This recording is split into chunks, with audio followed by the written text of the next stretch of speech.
Introduction to computers. तो ये हमारा फर्स्ट लेक्चर है कंप्यूटर्स के प्रॉपर इंट्रोडक्शन का। तो इसमें जो बेसिक बेसिक चीज़ें हैं वो हम पहले देख लेते हैं, जो आसान चीज़ें हैं। आज हमने देखना है व्हाट इज कंप्यूटर, कंप्यूटर क्या है, what is data and how it is processed. Data क्या है और उसकी प्रोसेसिंग किस तरीके से होती है। यूजेस ऑफ कंप्यूटर देखेंगे, कंप्यूटर किन किन फील्ड्स में यूज होता है। कैरेक्टरिस्टिक्स ऑफ कंप्यूटर देखेंगे, कंप्यूटर की क्या खसूसियात हैं। हिस्ट्री ऑफ कंप्यूटर का जिक्र करेंगे, किस तरीके से फर्स्ट कंप्यूटर था हमारे पास और किस तरह उसके अंदर चेंजेस आती गई, और आज का हमारे पास लेटेस्ट कंप्यूटर किस तरह का है। फिर हम बात करेंगे जनरेशन ऑफ कंप्यूटर का, कि कंप्यूटर की किस तरीके से जनरेशन्स चेंज हुई। सो फर्स्ट ऑफ ऑल तो हम डिस्कस कर लेते हैं कंप्यूटर की डेफिनेशन क्या है। कंप्यूटर का जैसा कि नाम से जाहिर है इसका मतलब टू कंप्यूट, यानी कि चीज़ों को जो है मुहैया करना, जो सिंपल इसका मीनिंग बनता है। वैसे तो इसकी डेफिनेशन आप जितनी मर्जी बनाना चाहें आप बना सकते हैं। इसी तरीके से यहाँ से इसमें अब 3 डेफिनेशंस लिखी हुई हैं, तो जौन सी मर्जी आप इसमें से आप कर सकते हैं। इसमें बस समझने वाला है कि वो क्या कहना चाह रहा है डेफिनेशन में। What is computer? A computer is a machine that manipulates data according to a list of instructions. Computer हमारे पास एक ऐसी मशीन है जो कि डाटा को इस तरीके से मैनिपुलेट करती है, चेंज करती है, जो कि हमारी ख्वाहिश के मुताबिक होता है। हमने कंप्यूटर को इंस्ट्रक्शंस दी होती हैं, सारा कंप्यूटर में हमने इंस्ट्रक्शंस डाली होती हैं, हमारी इंस्ट्रक्शंस के मुताबिक ही कंप्यूटर काम करता है। उसी तरीके से वो जो हम उसे इंस्ट्रक्शंस देते हैं उसी के मुताबिक वो डाटा की प्रोसेसिंग करता है, उसे मैनिपुलेट करता है। एक तो है ये डेफिनेशन। इसके अलावा है computer is a device capable of performing computations and making logical decisions at speed millions and even billions of times faster than human beings can.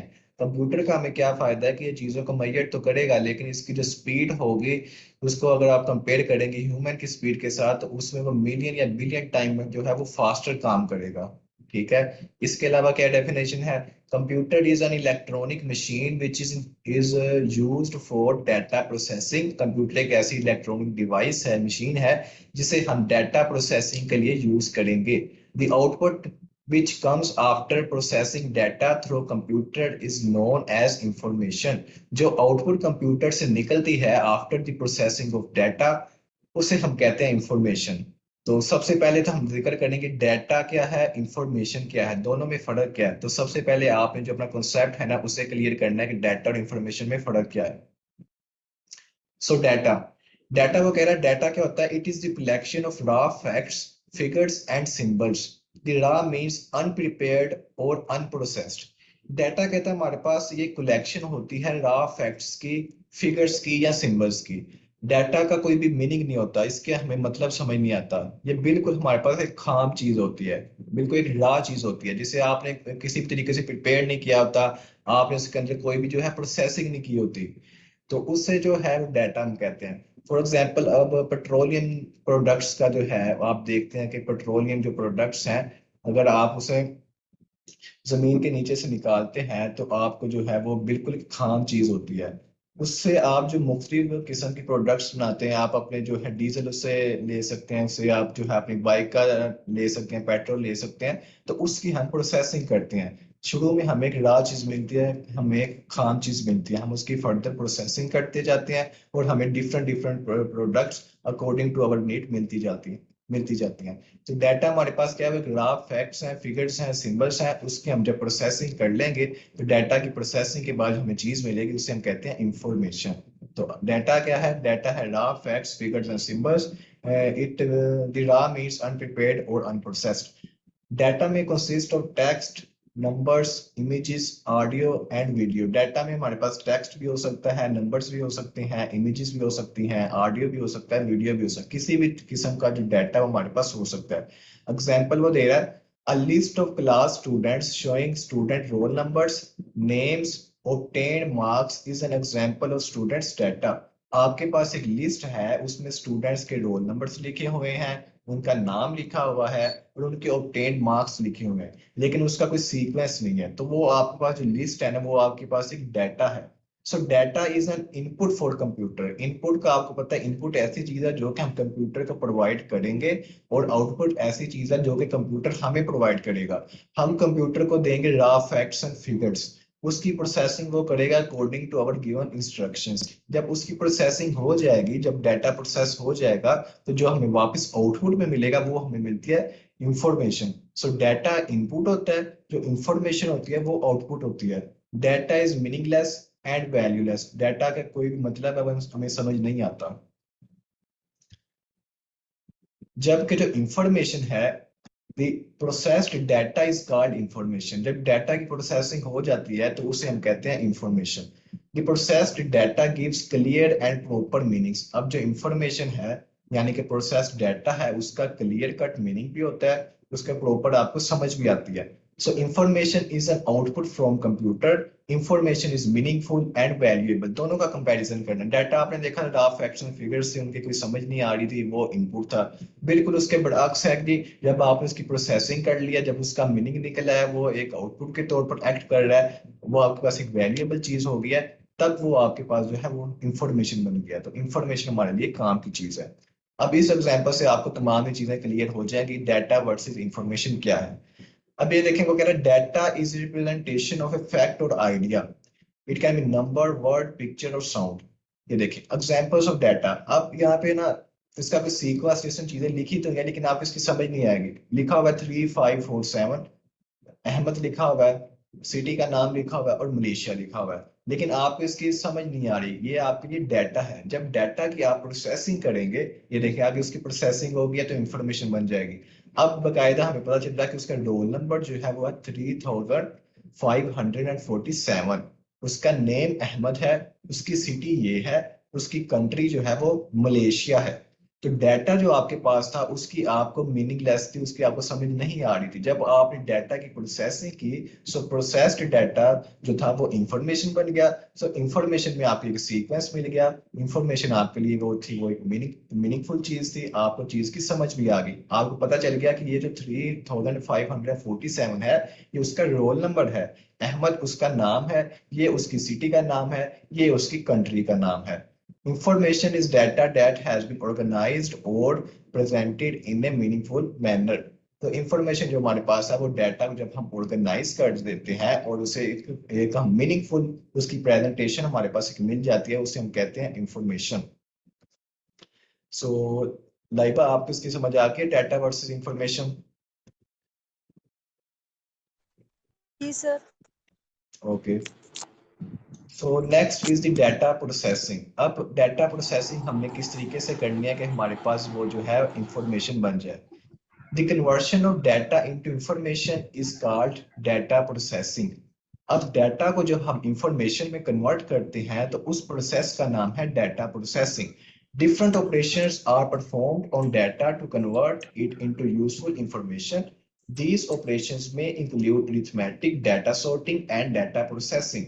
तो कह रहे हैं अब जो हमारे पास डिफरेंट ऑपरेशंस हम कर सकते हैं डाटा के ऊपर कि हमारे पास वो यूजफुल इंफॉर्मेशन हो जाए। उसमें वो कह रहा हो सकता है अरिथमेटिक ऑपरेशन आप कर लें, आप डाटा सॉर्टिंग कर सकते हैं, आप डाटा प्रोसेसिंग कर सकते हैं। तो इस जो स्टेप्स से हैं, आप कोई भी से चूज कर लें तो उसके जरिए जो आपके पास है इंफॉर्मेशन मिल जाएगी।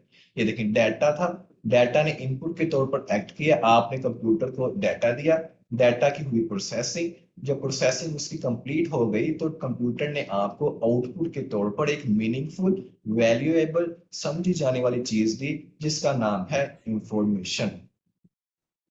Levels of data processing. अब हम देखते हैं कि हम जो है डाटा को किस तरीके से प्रोसेस कर सकते हैं, उसके लेवल्स कौन से, उसके मेथड्स कौन से हैं। सो data processing is divided into 3 levels. First one is the manual data processing, second one is the mechanical data processing, third one is the electronic data processing. ये 3 तरह के मेथड्स हैं। आप मैनुअल डाटा प्रोसेसिंग भी कर सकते हैं, आप मैकेनिकल डाटा प्रोसेसिंग भी कर सकते हैं, आप इलेक्ट्रॉनिक डाटा प्रोसेसिंग भी कर सकते हैं।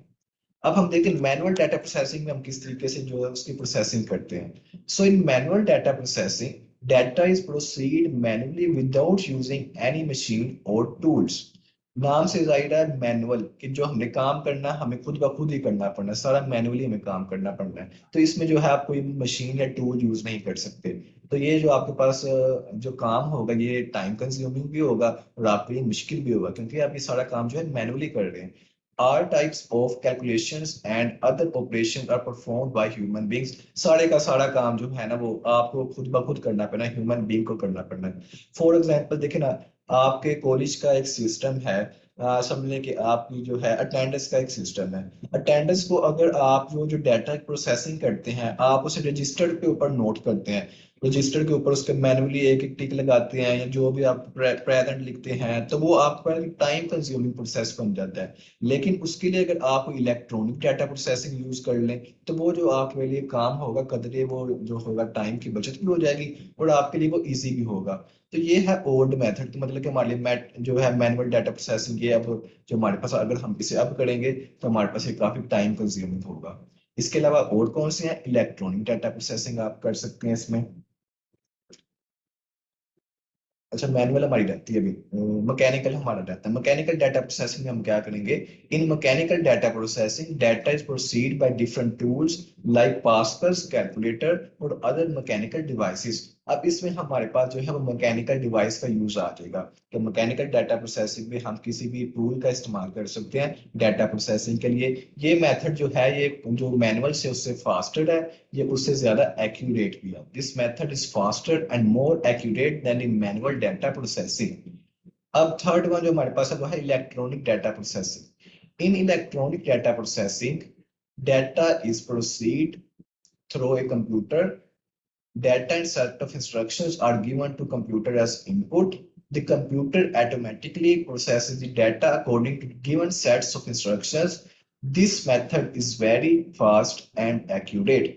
अब आप लेट कर सकते, सपोज कर सकते हैं कि हम टेक्नोलॉजी के इरा में रह रहे हैं, तो टेक्नोलॉजी में हमारे पास अब लेटेस्ट जो है वो डाटा प्रोसेसिंग होती है, इलेक्ट्रॉनिक सारा काम होता है। तो वही कह रहा है कि कंप्यूटर का हम यूज करते हैं, आराम से उनसे डाटा हम उसे देते हैं, कंप्यूटर के अंदर इंस्ट्रक्शंस हमने फीड की होती हैं, तो डाटा हम उसे इनपुट के तौर पर देते हैं, कंप्यूटर उसको सारा इलेक्ट्रॉनिकली हैंडल करते हुए, उसकी प्रोसेसिंग करते हुए हमें इंफॉर्मेशन आउटपुट के तौर पर दे देता है। ये मेथड जो है ये बहुत ही फास्ट है और बहुत ही एक्यूरेट है। सो ये हमारी बात हो गया डाटा प्रोसेसिंग के वाले से। हम मैनुअल डाटा प्रोसेसिंग कर सकते हैं, हमारे हमारे पास मैकेनिकल डाटा प्रोसेसिंग है, हमारे पास इलेक्ट्रॉनिक डाटा प्रोसेसिंग है। तो ये आसान आसान सी बातें वो हो गई हैं। उसके बाद थोड़ा सा है कि कैरेक्टरिस्टिक्स ऑफ कंप्यूटर, उसे हम देख लेते हैं। ये भी इजी है, कैरेक्टरिस्टिक्स में उसकी खसूसियात क्या है। थोड़ा सा जो आपको जरा याद करने वाली चीज है, वो आगे हम अभी जनरेशन ऑफ कंप्यूटर्स करेंगे, तो वो आपको याद करना पड़ेगा कि हर जनरेशन में एग्जाम्पल कौन सी है और हर जनरेशन में कौन सी जो चीज है वो हम यूज कर रहे हैं, क्या क्या उनमें जो डिफरेंस है। सो कैरेक्टरिस्टिक्स ऑफ कंप्यूटर का पहले हम डिस्कस करते हैं। The characteristics of a computer are speed, reliability, memory capacity, accuracy, automation, functionality, tirelessness. तो ये तमाम जो खसूसियात है कंप्यूटर में पाई जाती है, उसकी स्पीड ज्यादा है, वो रिलायबल ज्यादा है, उसकी मेमोरी ज्यादा है, वो एक्यूरेट ज्यादा है, उसकी ऑटोमेशन है, उसको फंक्शनैलिटी उसकी काफी अच्छी है, वो टायरलेसनेस है, उसे जो है थकावट नहीं होती। So speed. Computer process the data at an unimaginable speed. The speed of the computer ranges up to nanoseconds. इस जो कंप्यूटर की स्पीड है वो बहुत ही फास्ट है as compared to human beings. हम अगर एक काम करेंगे तो उसमें हमें काफी टाइम लग जाएगा। ऑन दी अदर हैंड वही काम अगर कंप्यूटर करता है तो वो बहुत ही जो है ज्यादा स्पीड के साथ नैनो सेकंड वो जो है वो कर सकता है। रिलायबिलिटी ज्यादा है, इसमें जो एरर के चांसेस हैं वो कम है। The next important characteristic of a computer is its reliability. We can always rely on the information given by a computer. कि हम rely करते हैं, फॉर एग्जाम्पल आप जो है कैलकुलेटर को यूज करते हैं कंप्यूटर के अंदर, तो आपको पता है कि 5+5 करूंगा तो 10 नहीं आएगा, 11 नहीं आएगा। सो आपको उसके ऊपर पूरा श्योर है आपके कंप्यूटर मुझे जो इंफॉर्मेशन प्रोवाइड करेगा एज एन आउटपुट वो रिलायबल है। मेमोरी कैपेसिटी, इसकी मेमोरी बहुत ज्यादा है। The memory capacity of computer is measured in bits and bytes. ये एमसीक्यू के वाले से इंपॉर्टेंट है कि जो मेमोरी है वो किस यूनिट्स में वो हमारे पास वो स्टोर होती है। तो सिर्फ बिट्स है और हमारे पास ये बाइट्स हैं, तो इनमें जो हमारे पास मेमोरी स्टोर होती है ये मेमोरी के यूनिट्स हैं। Large amount of the data can be stored in computer and retrieved. आप लार्ज अमाउंट ऑफ डाटा को ना सिर्फ स्टोर कर सकते हैं बल्कि जब आपको उसकी जरूरत पड़ेगी तो आप उसे उससे हासिल भी कर सकते हैं। Memory capacity of the computer ranges in gigabytes. तो कह रहे हैं कंप्यूटर की जो मेमोरी है वो गीगाबाइट्स में हो सकती है। जैसा कि आपको पता है कंप्यूटर की मेमोरी फॉर एग्जांपल 256 GB आते हैं हमारे पास, 500 GB के भी आते हैं जो कंप्यूटर्स हैं, तो वो मेमोरी उनकी होती है। इसके अलावा अब तो लेटेस्ट हमारे पास है टेराबाइट्स में भी आ रहे हैं, तो उनकी जो मेमोरी कैपेसिटी है वो काफी ज्यादा है। Accuracy of the computer is very high, it performs calculations with greater accuracy in less time. Come time में भी हमारे पास जो है इसकी एक्यूरेसी है बहुत ही अच्छी आती है। Automation. A computer allows automation for any process designed in the form of a program. A program can be executed any number of times to repeat the process.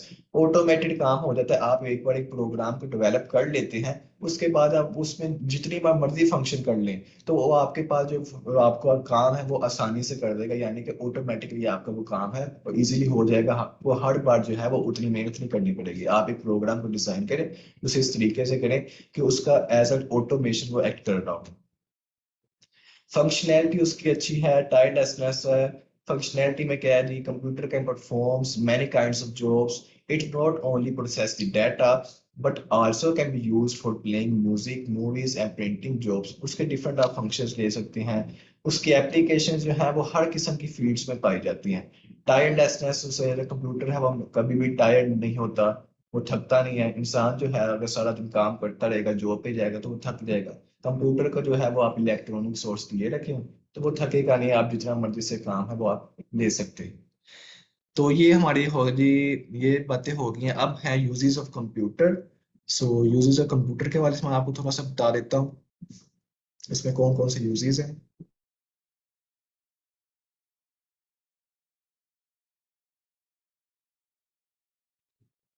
आज के दौर में तो कंप्यूटर का जो यूज है वो हर फील्ड में है। ये देखें कितनी फील्ड्स को शो किया हुआ है, हर फील्ड में कंप्यूटर का इतना इंपॉर्टेंट रोल है कि अब कंप्यूटर के बगैर आपका किसी भी फील्ड में जो है वो गुजारा नहीं है। आपके लिए वो एक बहुत ही इंपॉर्टेंट चीज बन चुकी है।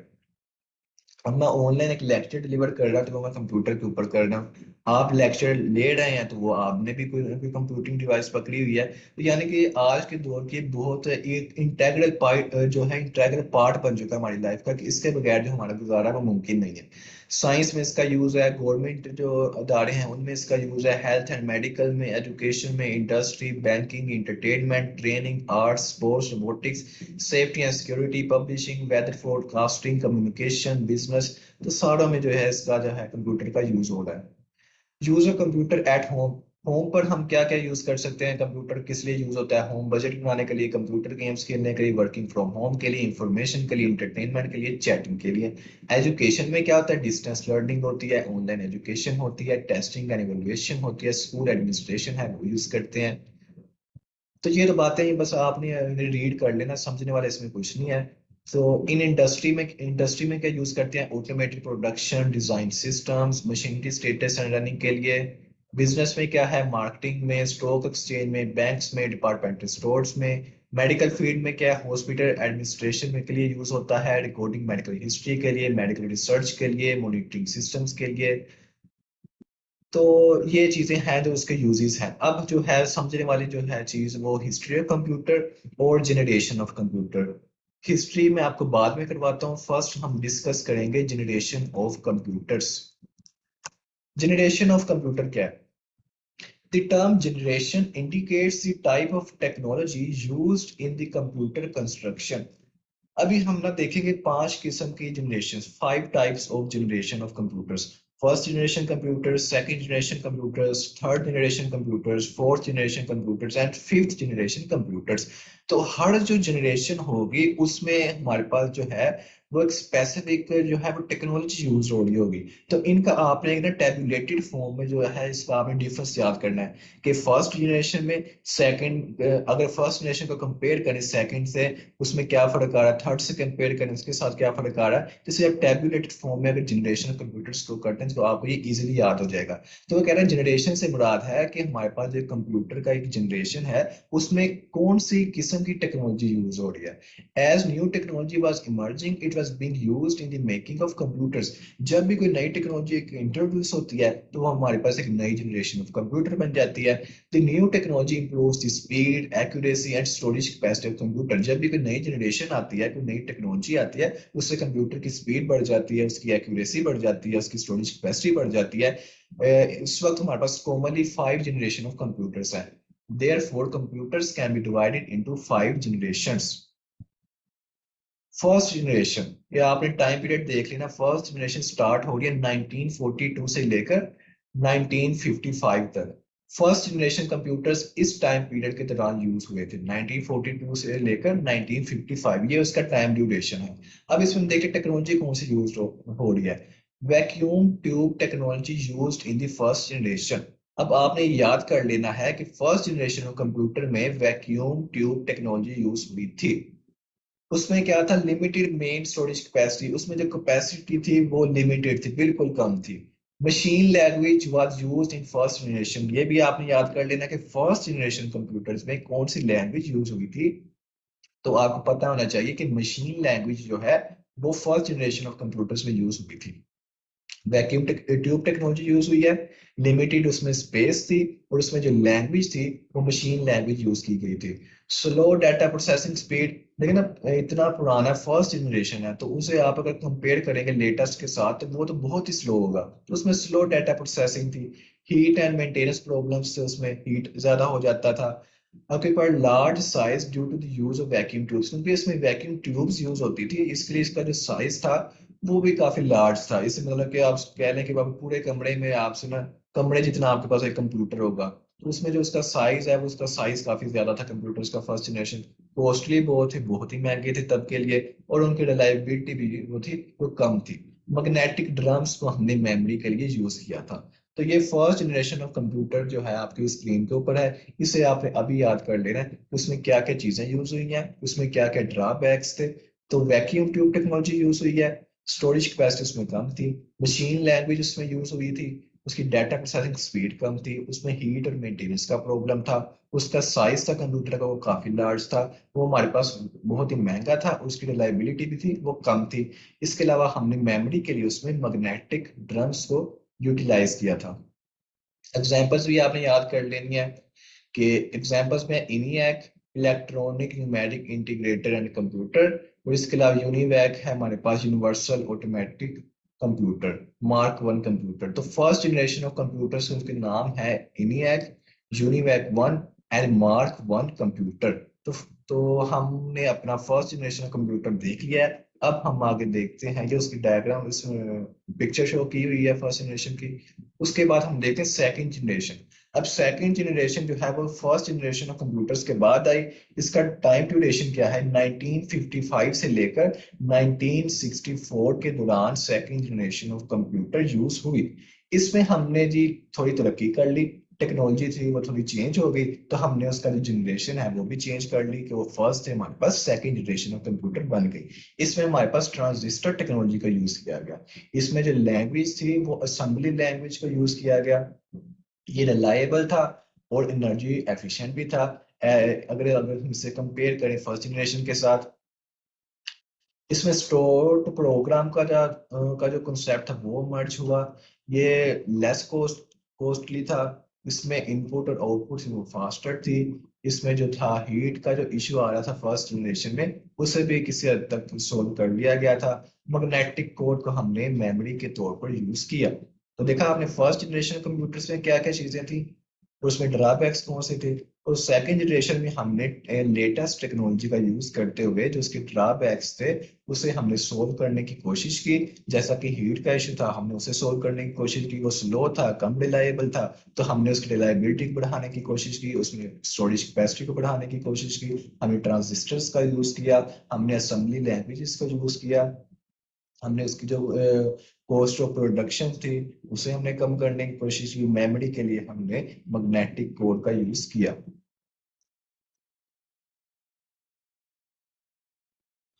सो इसमें एग्जांपल्स कौन सी हैं सेकंड जनरेशन ऑफ कंप्यूटर्स में।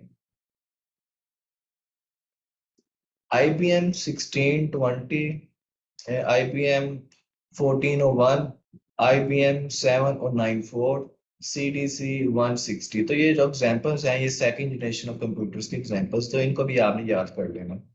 ये सेकंड जनरेशन कंप्यूटर शो किया और जो कि IBM ने डेवलप किया था, तो इसे आप कंपेयर करिए हाँ लेटेस्ट जनरेशन आज जो आप यूज कर रहे हैं, वो इतने छोटे कंप्यूटर्स हैं और शुरू में देखें कितने ये बड़े साइज के कंप्यूटर्स थे वो यूज हो रहे थे।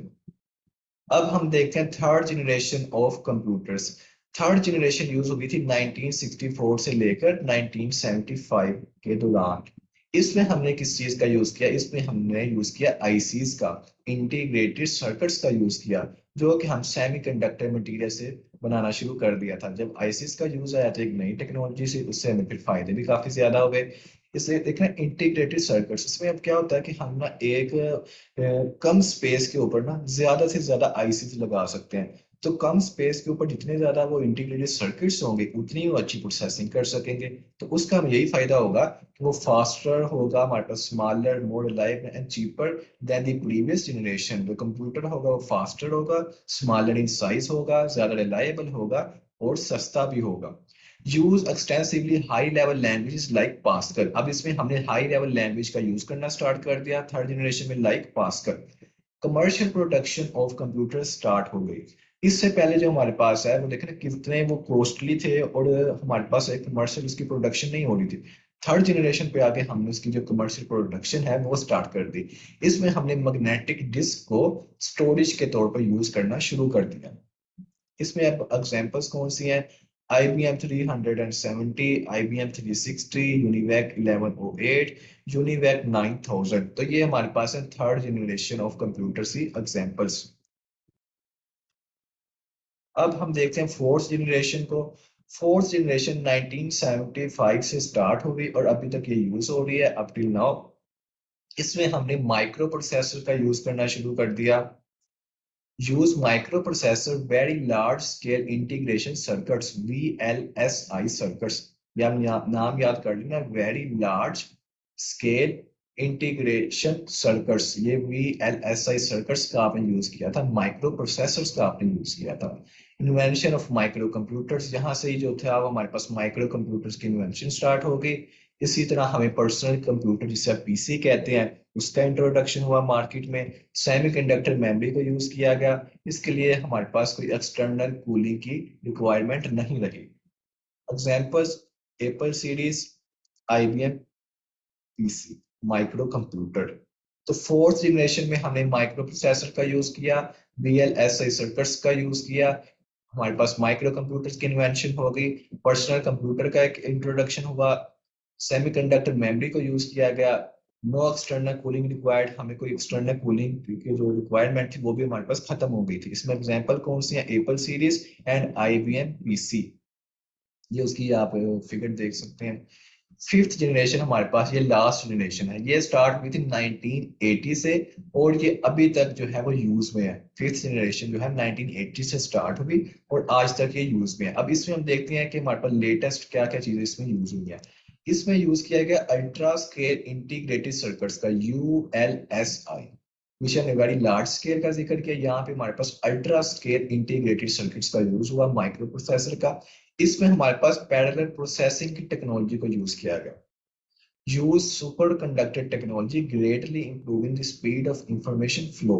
इसमें हमने सुपर कंडक्टर टेक्नोलॉजी का यूज किया जिससे हमारे पास जो स्पीड ऑफ इंफॉर्मेशन का फ्लो था वो काफी ज्यादा जो है इंप्रूव हो गया। ये पावरफुल था।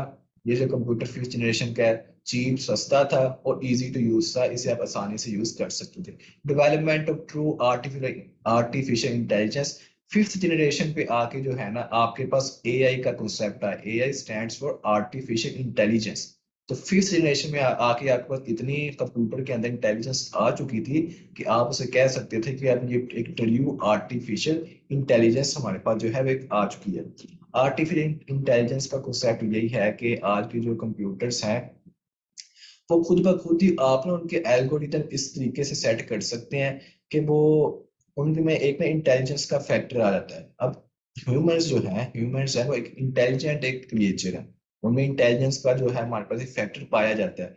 अब आपके पास जो लेटेस्ट टेक्नोलॉजी है ना, इसमें आप देखें कि फेसबुक है, जितने भी सोशल मीडिया प्लेटफॉर्म्स हैं, यूट्यूब है, उसमें आप जो है ना AI का यूज करते हैं। AI में यूज में क्या होता है कि आप ऐसे ना स्पेसिफिक एल्गोरिथम्स को जनरेट करते हैं, आप बनाते हैं, जिससे आप जो यूजर है उसे आप ट्रैक कर सकते हैं। फॉर एग्जाम्पल फेसबुक अगर आप यूज करते हैं, आप एक ना स्पेसिफिक पोस्ट को लाइक करते हैं फेसबुक के ऊपर, तो जो एल्गोरिथम है ना वो समझ जाता है कि इस बंदे ने अगर इस पोस्ट को लाइक किया है तो मैं उसे इसके रिलेटेड पोस्ट मजीद दिखाऊं ताकि ये मेरे प्लेटफॉर्म के ऊपर मजीद रहे।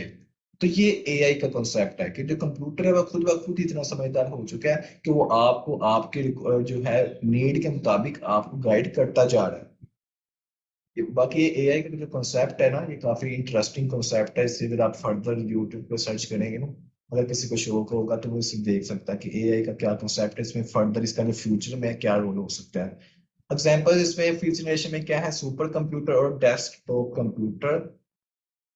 ठीक है जी, ये हमारी जनरेशन जो है वो कंप्लीट हो चुकी हैं।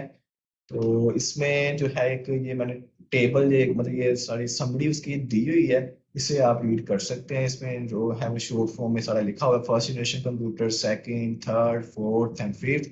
उसमें एग्जांपल्स का लिखा हुआ है, और जो मैंने आपको सारी चीजें समझाएंगे ना, वही वो सारी लिखी हुई है। तो हम जो है वो अपनी जनरेशन ऑफ कंप्यूटर के साथ भी हमने अब क्लियर कर लिया है। इसके बाद हम अब देखते हैं the history of computers. History of computers का थोड़ा सा जिक्र कर लेते हैं।